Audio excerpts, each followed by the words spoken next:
Où est-ce que je vais bien pouvoir ranger tout ça? J'ai plus de place. Oh, oh, hey! Salut nous et bienvenue dans cette toute nouvelle vidéo.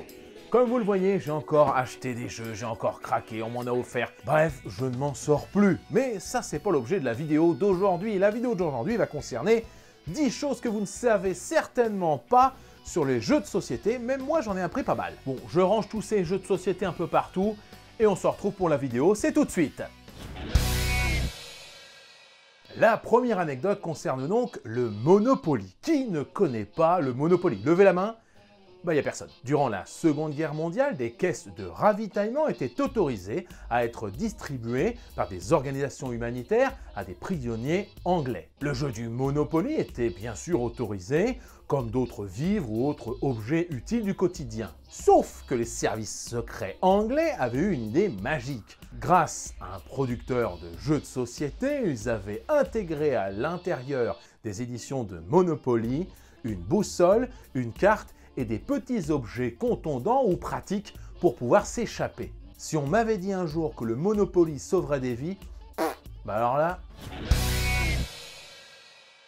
Toujours durant la Seconde Guerre mondiale, le Cluedo, jeu lui aussi très connu, intégrait dans sa version de base un objet particulièrement dangereux. Le problème était donc en 1947 qu'une des armes, potentiellement celle qui aurait tué le docteur Lenoir, était un tuyau de plomb, mais vraiment du plomb. En cas d'ingestion, forcément, c'était très chaud pour la personne qui le mangeait. Pensez à un petit enfant qui passerait par là et qui boufferait ce fameux faux tuyau de plomb du jeu. Rassurez-vous, depuis, c'est l'étain qui a remplacé le plomb dans ce petit élément de jeu. Être touché par le saturnisme, l'intoxication au plomb, alors qu'on voulait prouver que c'était le colonel Moutarde dans la cuisine qui avait tué le docteur Lenoir, avouez, encore une fois, c'est un peu con.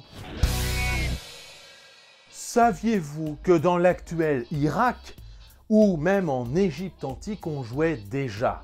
Bien sûr, vous le saviez, vous avez étudié parfaitement vos cours d'histoire. Un jeu de dames, vous savez, qui ressemble un petit peu au plateau des échecs, bien sûr, a été retrouvé et son âge a été calculé aux environs de 3000 ans avant Jésus-Christ. Il a donc 5000 et quelques années. Bon, avouez, battre Cléopâtre à un jeu de dames, ça devait quand même avoir la classe. 38 secondes. Non, on ne parle pas de coït. Non, on ne parle pas de ça. Oubliez ce que je viens de dire. C'est la statistique qui m'a rendu le plus fou. Toutes les 38 secondes en France se vend un Monopoly. Alors bien sûr, il n'y a pas que l'édition classique, il y a aussi l'édition Fortnite, Game of Thrones. Bref, il y en a de tous les goûts pour toutes les couleurs. De toutes les couleurs pour tous les goûts. Voilà, c'est mieux comme ça. Il s'en vend chaque année 500 000 en France, juste du jeu Monopoly dans des différentes éditions, ce qui représente sur mes calculs extrêmement poussés avec ma calculatrice, environ 264 063 vendus depuis le 1er janvier 2020. Ah, 64 à l'instant, bah oui, 38 secondes. Chaque année, je dis bien chaque année, il y a plus de 3000 nouveaux jeux de société qui sortent. Alors ça, c'est dans le monde. Juste pour des éditions françaises ou sorties en France, on compte environ 1500 jeux par an. J'ai utilisé les données de NPD Group pour vous donner les 10 jeux les plus vendus en 2019 en France uniquement. Dans ce classement, on retrouve en top 1 Blanc Manger Coco. Alors ça me fait plaisir parce que moi, j'ai l'édition numéro 2 qui s'appelle Le Déluge.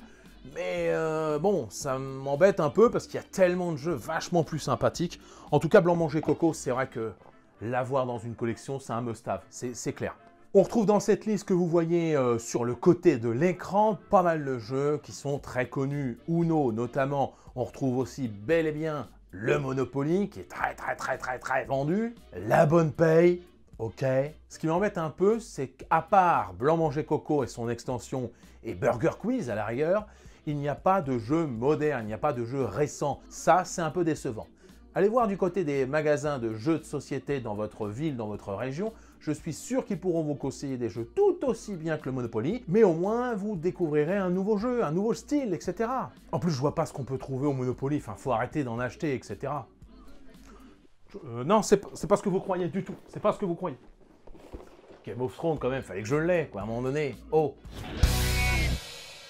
Vous connaissez certainement le jeu Risk, un autre classique du jeu de société. Sorti en 1957, saviez-vous qu'il s'appelait au départ La Conquête du Monde? C'est sympa, mais c'est pas ça l'anecdote, hein. Il y a autre chose derrière. Ce jeu a été créé par un Français, Albert Lamoris, en 1957. Ça ne vous dit rien ce nom? Réfléchissez bien.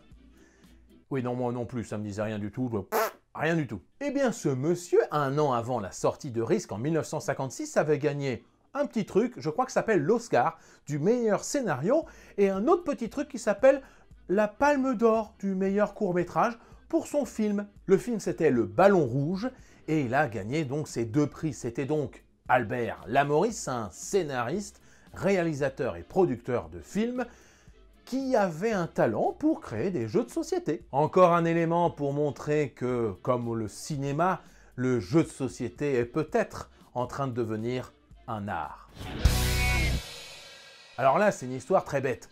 Savez-vous d'où vient le nom du jeu The Yahtzee, le Yahtzee? Imaginez-vous, vous êtes au soleil, tranquille, pépouze, avec les copains. Vous ne savez pas trop quoi faire? Bah oui, parce que vous êtes sur un yacht au plein milieu de la mer. Bon, il n'y a pas trop d'occupation, vous pouvez pas aller faire une partie de football, etc. hein. Donc les pauvres riches, les pauvres personnes qui étaient sur un yacht se sont dit, tiens, on a des dés, on pourrait peut-être faire un petit truc. Et c'est là que le créateur du jeu Yahtzee a sorti ses dés et a inventé un concept qui consistait à faire donc que des 1, des 2, 3, 4, 5, 6, faire des suites, faire des brelans, etc. et faire donc un Yahtzee. Au départ, vu qu'il avait créé ce jeu sur un yacht, il l'avait appelé The Yacht Game. Une fois revenu sur la terre ferme, le créateur du jeu a présenté son jeu à un producteur. Celui-ci a accepté le concept du jeu, mais pas le titre. The Yacht Game, c'est nul. Vous avez compris comment le Yacht Game s'est transformé en Yahtzee, en Yahtzee, et on dit tous Yahtzee, alors qu'en fait ça pourrait presque être Yahtzee ou Yahtzee, enfin j'en sais rien. Vous avez compris? Encore un autre classique du jeu de société, le Trivial Pursuit. Savez-vous que depuis 1980, il s'en est écoulé un paquet de boîtes dans le monde et dans différentes éditions, dans différents langages. Pour trouver toutes les questions, on imagine que la société qui crée le Trivial Pursuit a un peu pioché partout. Sauf qu'un auteur d'encyclopédie, un auteur de livres, a porté plainte contre la société éditrice du Trivial Pursuit parce que selon lui, s'était inspiré beaucoup de ces livres qui parlaient des faits, des différentes faits autour du monde. Il a demandé 300 millions de dollars de dédommagement parce qu'en plus, il était assez malin. Il avait inclus une fake news à l'intérieur même de ses encyclopédies qui a été repris plus tard dans le Trivial Pursuit. Ainsi, il avait écrit dans l'un de ses bouquins que le vrai prénom de l'inspecteur Colombo était Philippe, alors qu'en fait, pas du tout. Et qu'est-ce qui s'est passé quelques temps après dans une édition du Trivial Pursuit? Bah oui, il y a eu une question qui demandait quel était le vrai prénom de Colombo. Et la réponse, la bonne, était Philippe. Alors que pas du tout, il n'en savait rien, comme par hasard. La personne qui a porté plainte a quand même perdu son procès, comme quoi...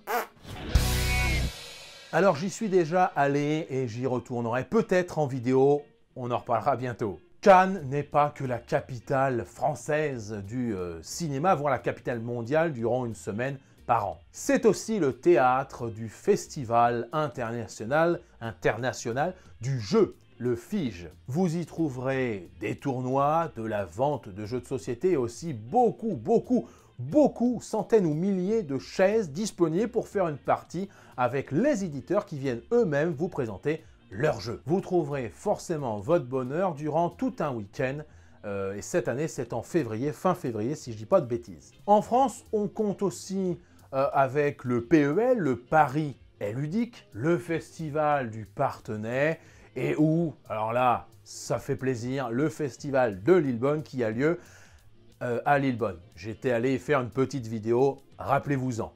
Si vous voulez la revoir, c'est là. Hein.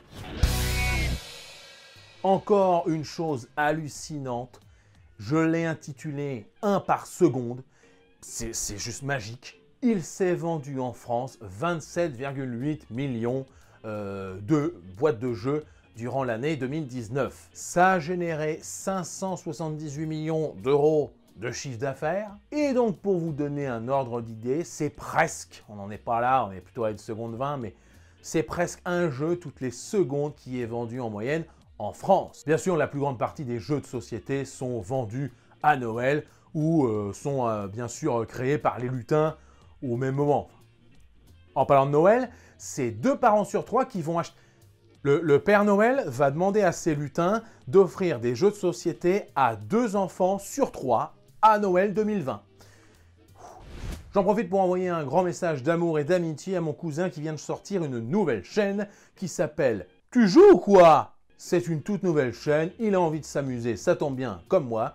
Et ça s'appelle « Tu joues ou quoi ?» Il a fait une vidéo sur King of Tokyo édition Black Edition, je crois. Merci d'avoir suivi cette vidéo. Je vous encourage vivement, et c'est gratuit, à partager cette vidéo, à mettre un petit pouce bleu, à la commenter et à vous abonner à la chaîne pour voir mon contenu qui parle certes de jeux de société, mais aussi d'informatique, du côté geek, de jeux vidéo, bref, de tout ce qui concerne le geek style. Vous le savez, à chaque fin de vidéo, je termine par une sorte de phrase immuable et magnifique. Salut, bande de noobs.